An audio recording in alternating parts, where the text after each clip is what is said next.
Hello everyone, welcome back to my channel. I hope you all are doing great. तो चलिए बात करते हैं आज के टॉपिक के बारे में, ओके? आज का टॉपिक ऐसा है जो आप इमेजिन भी नहीं कर सकते और जो सुनने में बिल्कुल अनबिलीवेबल लगता है, ओके?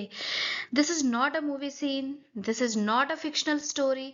ये एक रियल इंसिडेंट है जो आज भी दुनिया के लिए एक मिस्ट्री बना हुआ है. So get ready because today we are going to talk about something shocking, hidden, and extremely unbelievable. Let's begin. छिंदिस Himalaya के बीच बर्फ और पहाड़ों के अंदर एक न्यूक्लियर पावर डिवाइस लगाया गया था और फिर वो अचानक गायब हो गया. Yes, you heard it right. This is not fiction, this is a real untold story.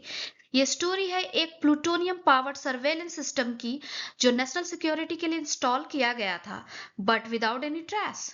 It completely vanished. No clear answers, no confirmed location, सिर्फ questions and a mystery that still haunts experts. In 1965 दुनिया के सबसे ऊंचे पहाड़ों में a top secret mission took place.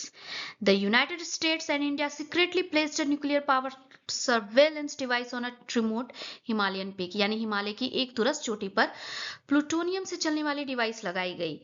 But then प्रकृति ने हस्तक्षेप किया और यह डिवाइस जो थी सैकड़ों फीट बर्फ और ग्लेशियर के नीचे दब गई या क्या हुआ. नियरली 60 इयर्स लेटर आज भी वह प्लूटोनियम डिवाइस नहीं मिली है.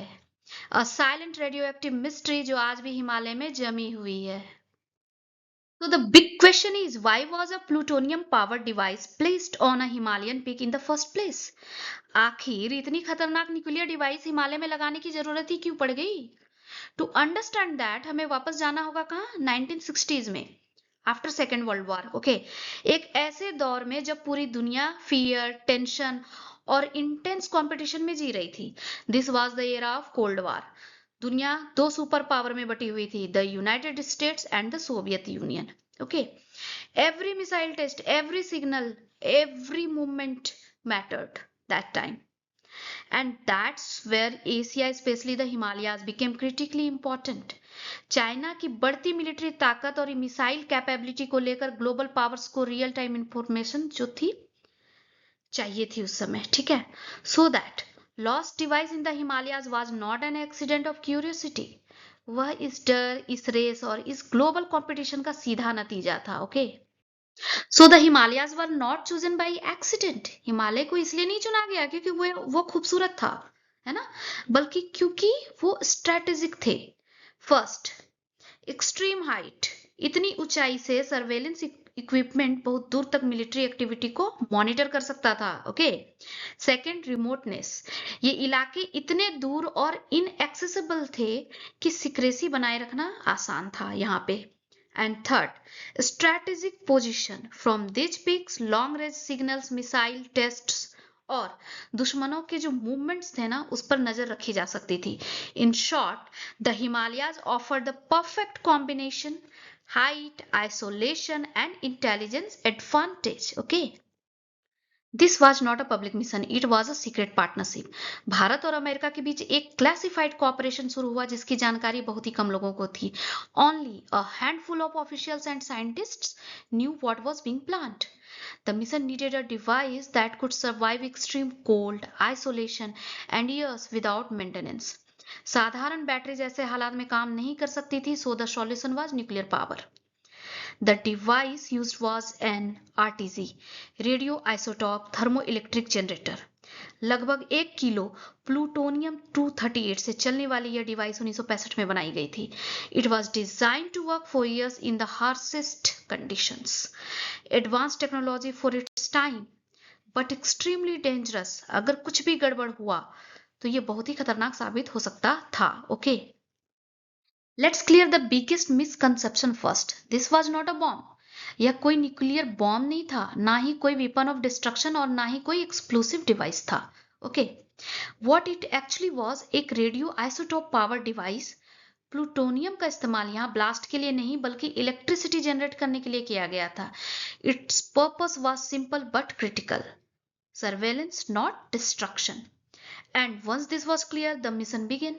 एक स्पेशली ट्रेन टीम भारी इक्विपमेंट लेकर नंदा देवी की चोटी पर चढ़ना शुरू करती है। ठीक है, एवरी स्टेप वॉज डेंजरस क्योंकि मौसम मिनटों में बदल सकता था। This was not just a mission of technology, it was a test of human endurance and then nature to control. अचानक एक भयानक एवलांच इस पूरे इलाके पर टूट पड़ा। The priority was no longer the mission, it was survival. Team को तुरंत मिशन अबेंडन करना पड़ा क्योंकि एक पल की देरी जान ले सकती थी। In that chaos, no ice and zero visibility, वहीं कहीं वह न्यूक्लियर पावर डिवाइस हमेशा के लिए खो गया। नो एक्सप्लोजन, नो साउंड, बस बर्फ के नीचे दबा हुआ एक रहस्य। A silent reminder that in the Himalayas nature is always more powerful than technology. And this is where the story takes a silent turn. यहीं से यह कहानी अचानक गायब हो जाती है।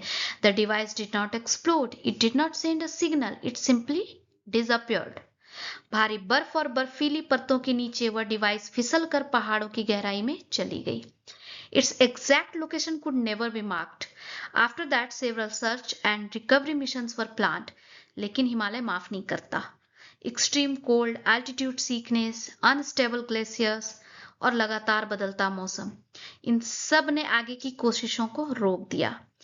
और अंत में द माउंटेन्स वॉन, और वह न्यूक्लियर पावर डिवाइस आज भी कहीं बर्फ के नीचे बिना आवाज बिना निशान के पड़ा हुआ है। What makes this story even more frightening is that glaciers are not still. Glacier धीरे धीरे चलते रहते हैं, हर साल जमीन और बर्फ की बनावट बदलते हुए। इसका मतलब ये था कि वह डिवाइस हर साल और ज्यादा गहराई में दबती जा रही थी, making recovery almost impossible.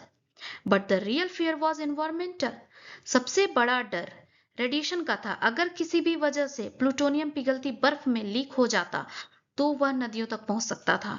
These rivers, Ganga, Brahmaputra, Indus, करोड़ों लोगों को पीने का पानी देती है, भारत से लेकर पाकिस्तान, नेपाल, बांग्लादेश तक। प्लूटोनियम की उम्र दशकों नहीं बल्कि सदियों की होती है, और इसके माइक्रोस्कोपिक कण भी इंसान और प्रकृति दोनों के लिए जानलेवा हो सकते हैं। So this was no longer just a lost device. यह एक ऐसी खामोश आशंका बन चुकी थी जो आज भी हिमालय की बर्फ के नीचे दबी हुई है। Officially, authorities have always said that there was no confirmed radiation leakage. Monitoring reports showed up no immediate danger, लेकिन uncertainty हमेशा बनी रही। Over the years, pieces of truth slowly surfaced. 1995 में declassified documents ने इस मिशन के अस्तित्व की पुष्टि की। 2009 में हिमालयन आइस सैंपल्स में प्लूटोनियम के ट्रेसेस मिले। सैटेलाइट इमेजेस ने पॉसिबल लोकेशन का इशारा दिया, और आज क्लाइमेट चेंज ग्लेशियर्स को और तेजी से पिघला रहा है। What do we know? एक ज्वाइंट मिशन हुआ, एक न्यूक्लियर पावर डिवाइस इस्तेमाल की गई और वह डिवाइस खो गई। What we don't know? इसकी एग्जैक्ट लोकेशन, उसकी कंडीशन, और क्या वह कभी मिलेगी भी या नहीं। दिस स्टोरी स्टिल मैटर्स क्योंकि यह दिखाती है कि टेक्नोलॉजी, पॉलिटिक्स और नेचर जब टकराते हैं तो कभी कभी सबसे ताकतवर नेशंस भी कंट्रोल में नहीं होते। कुछ गलतियां समय में जम जाती है, बिल्कुल हिमालय की बर्फ की तरह। अगर आपको ऐसी हिडन स्टोरीज और रियल अनटोल्ड स्टोरीज पसंद है तो वीडियो को लाइक कीजिए, सब्सक्राइब कीजिए और बेल आइकन दबाइए। और आप इसके बारे में क्या सोचते हैं कमेंट बॉक्स में अपनी राय जरूर साझा करें। तो आज की वीडियो में बस इतना ही। Thank you so much for watching. मिलते हैं नेक्स्ट वीडियो में।